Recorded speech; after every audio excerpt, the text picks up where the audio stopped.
Halo, selamat pagi. Jumpa lagi di Berita Bengkulu bersama saya Nadia Tobing. Sejumlah berita aktual dan menarik akan kami sajikan untuk Anda. Dan berikut 3 berita utama pagi ini. Ditinggal pergi pemiliknya, sebuah rumah di Jalan Kebun Bungsu, Kota Bengkulu ludes terbakar.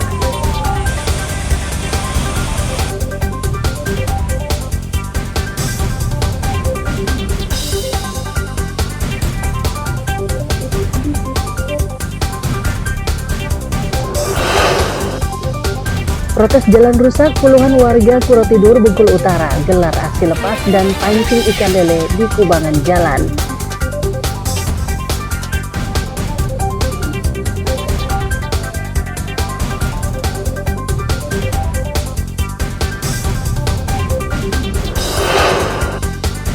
Bunga bangkai tumbuh di jalan Danau Kota Bengkulu menarik perhatian warga.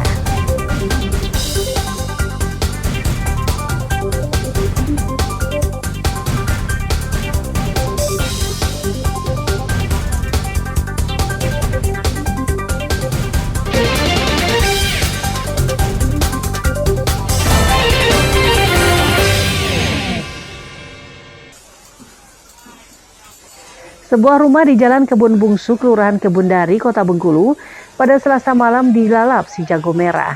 Api pertama kali terlihat sekitar pukul 18 waktu Indonesia Barat dari rumah milik Safrida yang ditinggal dalam keadaan kosong.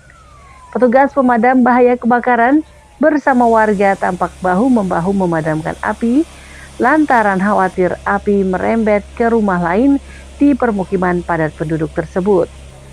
Petugas PBK Kota Bengkulu menurunkan 6 unit mobil pemadam kebakaran dari 3 pos PBK yang tak jauh dari lokasi kebakaran. Setelah berjibaku selama kurang lebih setengah jam, api bisa dipadamkan. Dugaan sementara penyebab kebakaran akibat hubungan pendek arus listrik hingga api membakar plafon rumah. Jadi masyarakat langsung telepon ke nomor saya gitu kan. Ada informasi kebakaran di Kebun Bungsu. Katanya 2 bedeng rumah.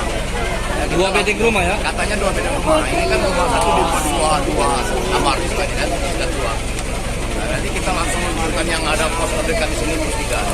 Karena ini merupakan padat penduduk, langsung sepi.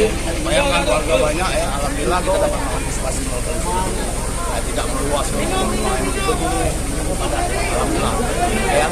Posisi pemilik rumah di mana tadi Pak Kades ini? Kami belum tahu persis ya, karena ini terlalu ramai orangnya. Kita mau tanya juga lagi terlalu ramai orang. Kita sama-sama lihat ini, ingin juga kita lihat. Tapi dugaan sementara seperti apa? Belum tahu, kalau saya lihat itu dia ini kalau dari konsleting listrik mungkin, karena di posisi api kalau kami lihat di titik awalnya di tengah. Di tengah ya? Di tengah ya. Api melahap apa nih? Pertama di bagian bawah dulu, bagian bawah ya, bagian bawah termasuk kamar, tidur, ada kasur dan sebagainya. Ludas ya? Ludas itu. Ya. Berapa armada dan? Berapa armada? Armada 1, 2, tambah 3, 6 armada termasuk armada 7 sama rescue ya. Kepala Dinas PBK dan Penyelamatan Kota Bengkulu Yuliansyah mengimbau warga agar selalu berhati-hati saat meninggalkan rumah dan sebaiknya mematikan aliran listrik yang tidak diperlukan. Tidak ada korban jiwa dalam musibah ini, namun kerugian ditaksir mencapai ratusan juta rupiah. Tim Liputan melaporkan dari Kota Bengkulu. Sebuah ambulans yang mengantar pasien rujukan dari Rumah Sakit Umum Daerah Lebong ke RSUD Kota Bengkulu pada Selasa sore terguling dan masuk jurang di Kabupaten Bengkulu Tengah. Video amatir yang direkam warga ini memperlihatkan sejumlah warga membantu mengevakuasi korban dari dalam ambulans termasuk pasien.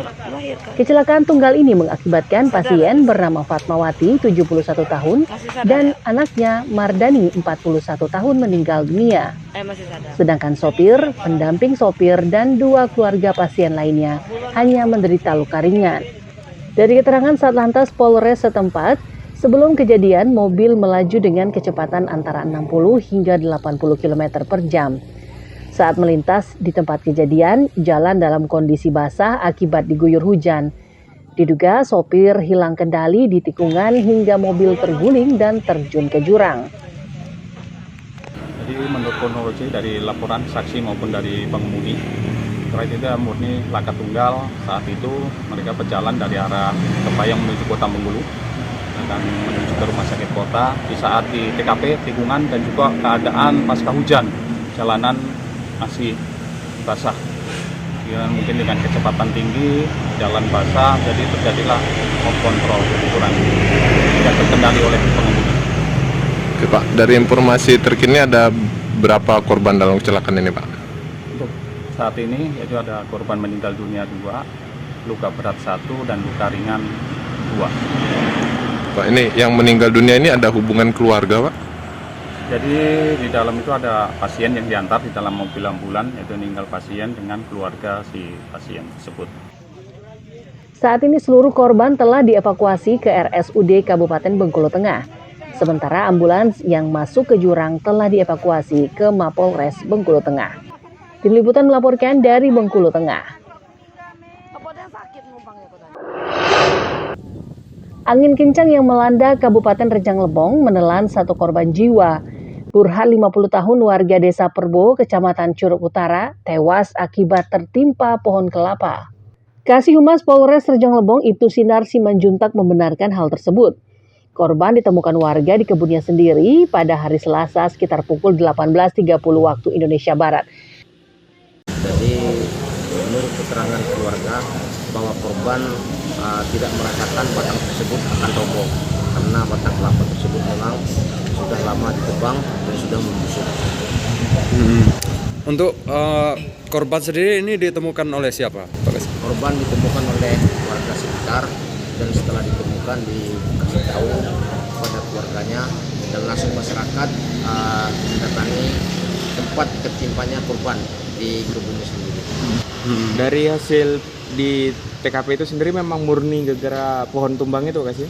Kalau menurut keterangan keluarga korban, murni tertimpa batang pohon kelapa yang sudah busuk dan tidak ada patut diduga dengan kejadian-kejadian atau perbuatan-perbuatan melanggar hukum dari warga sekitar.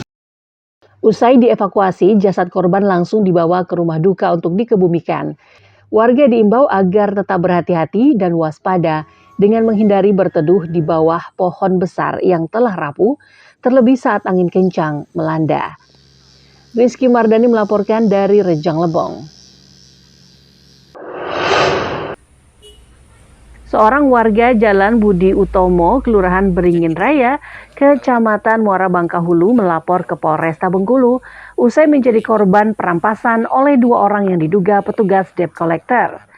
Saat kejadian, korban menceritakan jika sepeda motor tersebut sedang dibawa anaknya untuk menjemput istrinya. Namun di jalan, anaknya tiba-tiba diberhentikan secara paksa oleh 2 orang berpakaian preman yang langsung merampas kunci kontak sepeda motor tersebut. Anaknya bersama sepeda motor tersebut dibawa ke sebuah kantor di Simpang Sekip dan diperiksa menandatangani sebuah surat. Saat akan pulang, sepeda motor tersebut sudah tidak ada di tempat.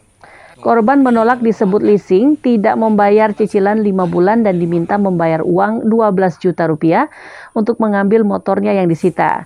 Korban memang pernah terlambat 1 kali namun sudah dibayar. Di pom bensin, anak saya ini katanya dikejar sama 2 orang pemotor. Kalau paras pakaian preman. Terus dibawa kemana Pak? Terus kata anak ini dia dibawa ke Spalskip, sebuah kantor. Terus anak ini disuruh turun dari motor, anak saya ditarik ke kantor, disuruh tanda tangan sebuah kertas. Anak saya kan nggak tahu apa-apa, jadi tekeni sama anak. Pas keluar motor itu udah nggak ada lagi, katanya dibawa flashing. Itu aja. Kita sudah konfirmasi sama orang leasing tuh. Sudah. Katanya, kalau konfirmasinya nggak ada solusi. nggak ada solusi. Nggak ada solusinya. Laporan korban telah dinyatakan lengkap dan masih dalam penyelidikan Polresta Bengkulu. Tim Liputan melaporkan dari Kota Bengkulu.